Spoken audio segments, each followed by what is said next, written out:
الحمد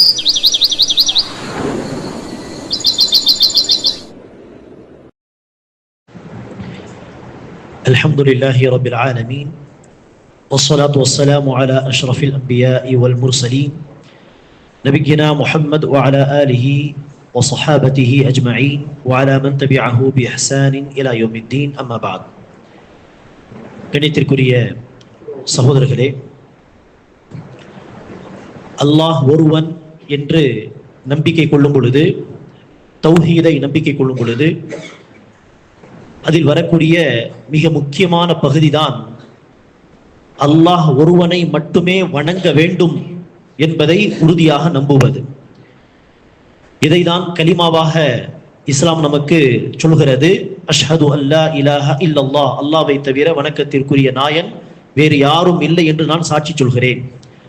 அல்லாஹ் குர்ஆனில் சொல்கிறான், குல், நபியினர் கூறுவீராக, இன்ன ஸலாத்தி வ நுசுகி வ மஹ்யாய வ மமாதி லில்லாஹி ரப்பில் ஆலமீன், என்னுடைய தொழுகை, என்னுடைய குர்பானி, என்னுடைய வாழ்வு, என்னுடைய மரணம் எல்லாமே ரப்புல் ஆலமீன் ஆகிய அல்லாஹ்வுக்கு மட்டுமே சொந்தமானது. அந்த தகுதி அல்லாஹ்வுக்கு மட்டும்தான் இருக்கிறது.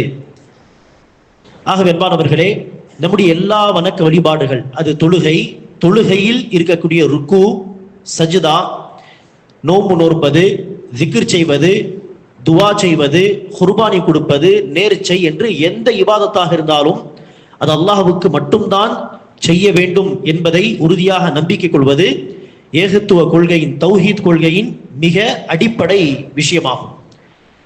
இந்த விஷயத்தில் பாருங்கள், மக்கத்து காஃபிர்கள் படைத்த இறைவன் அல்லாஹ் என்று அவர்களுக்கு தெரியும்.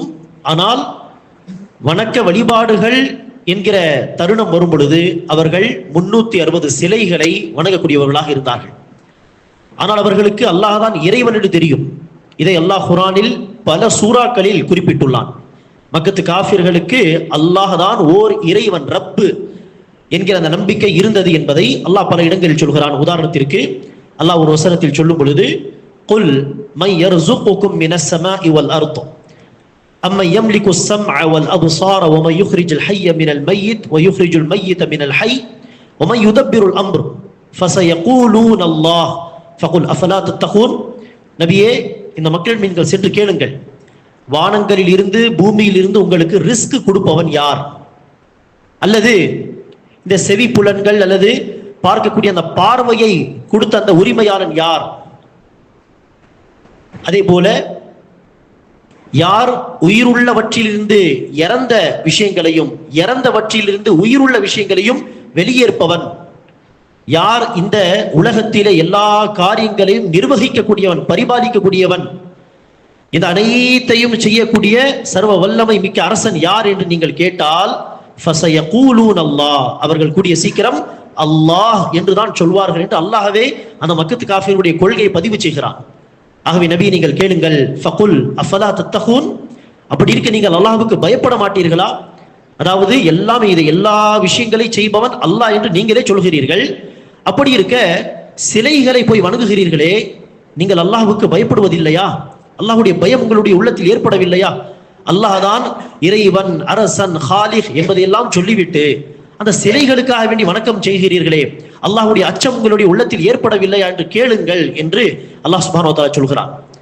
ஆனால் அந்த சிலை வணங்குகளிடம் சென்று அந்த மக்கத்து காஃபிர்களிடம், எதற்காக நீங்கள் அல்லாஹ்வை இறைவனாக ஏற்றுக்கொண்ட பிறகும் சிலைகளை வணங்குகிறீர்கள் என்று சொன்னால் அவர்கள் 2 காரணத்தை சொல்வார்கள் பெரும்பாலும். அதில் ஒரு காரணத்தை அல்லாஹ் யூனுஸ் அத்தியாயம் 18வது வசனத்திலும், இன்னொரு காரணத்தை ஜுமர் அத்தியாயம் 3வது வசனத்திலும் அல்லாஹ் சுப்ஹானஹு வ தஆலா சொல்கிறான். ஒரு காரணம், இந்த சிலைகளை நாங்கள் வணங்குகிறோம், காரணம் என்ன? இந்த சிலைகள் தான் நாளை மறுமை நாளில் அல்லாஹ்விடத்தில் நமக்காக பரிந்துரை செய்யும், சிபாரிசு செய்யும் என்று சொல்வார்கள். அல்லாஹ் தான் இறைவன் என்று அந்த இடத்திலும் அவர்கள் சொல்கிறார்கள். ஆனால் இந்த சிலைகள் தான் சிபாரிசு செய்யும். ஏதோ ஒரு பெரிய போஸ்டிங்கில் இருக்கக்கூடியவரை அடைவதற்கு அதற்கு கீழ் உள்ளவர்களுக்கு லஞ்சமெல்லாம் கொடுத்து சந்தோஷப்படுத்துவார்களே மக்கள், அது போன்ற ஒரு கோட்பாடு. இந்த சிலைகளை எல்லாம் வணங்கி வழிபட்டு அவர்களை சந்தோஷப்படுத்தினால்தான் அவர்கள் நாளை மறுமை நாளில் அல்லாஹ்விடத்தில் நமக்காக ரெக்கமெண்டேஷன் செய்வார்கள் என்கிற ஒரு தப்பான கோட்பாடு. அல்லாஹ் இதற்கு எந்த ஒரு ஆதாரத்தையும் இறக்கி வைக்கவில்லை. இப்படி ஒரு கொள்கை அல்லாஹ் சொல்லவே இல்லை. அல்லாஹ்வை நெருங்குவதற்கு யாருடைய வசீலாவும் தேவை கிடையாது. டைரக்டாக அல்லாஹ்வை நம்பிக்கை கொண்டு அல்லாஹ்வை அழைத்தால், சஜதா செய்தால், வணங்கினால் டைரக்டாக நாம் அல்லாஹ்வை நெருங்க போகிறோம். யாருடைய வசீலாவும் தேவையில்லை. ஆனால் அப்படி ஒரு தப்பான கோட்பாடு. இன்னொரு காரணம் என்ன சொல்வார்கள், இந்த சிலைகளை கொண்டுதான் நாங்கள் அல்லாஹ்வை நெருங்க முயற்சிக்கிறோம், மா நஅபுதுஹும் இல்லா லியுகர்ரிபூனா இலல்லாஹி ஸுல்ஃபா என்று இன்னொரு தப்பான காரணத்தை சொல்வார்கள். அன்பானவர்களே, இதே நிலைப்பாட்டில் தான் இன்று பல முஸ்லிம்கள் இருக்கிறார்கள் என்பது நிதர்சனமான ஒரு உண்மையாக இருக்கிறது. பல முஸ்லிம்களுடைய நிலைமை என்ன? தர்கா வணங்கிகள். அவர்களிடம் சென்று இதே கேள்வி கேட்டால், உங்களை படைத்தது யார்? அல்லாஹ்.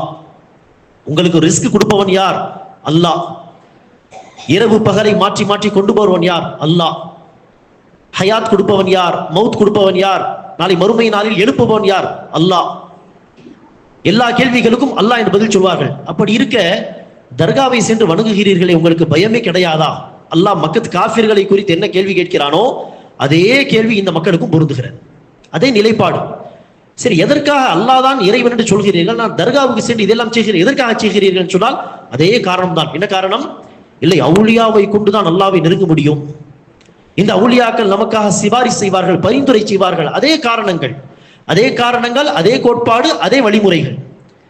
ஆக வெண்பானவர்களே, அல்லாஹ் ஒருவனை மட்டுமே வணங்க வேண்டும் என்கிற விஷயம் எத்தனை முஸ்லிம்களுக்கு தெரியவில்லை என்று பாருங்கள். உலகத்தில் இத்தனை முஸ்லிம்கள், கோடி முஸ்லிம்கள் என்று நாம் பெருமையா சொல்வோம். சரி, அத்தனை கோடி முஸ்லிம்களில் எத்தனை பேர் இந்த தௌஹீதை புரிந்து வைத்திருக்கிறார்கள்?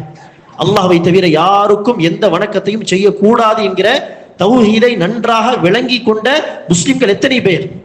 ஒரு 7-8%, 9-10% அவ்வளவுதான்.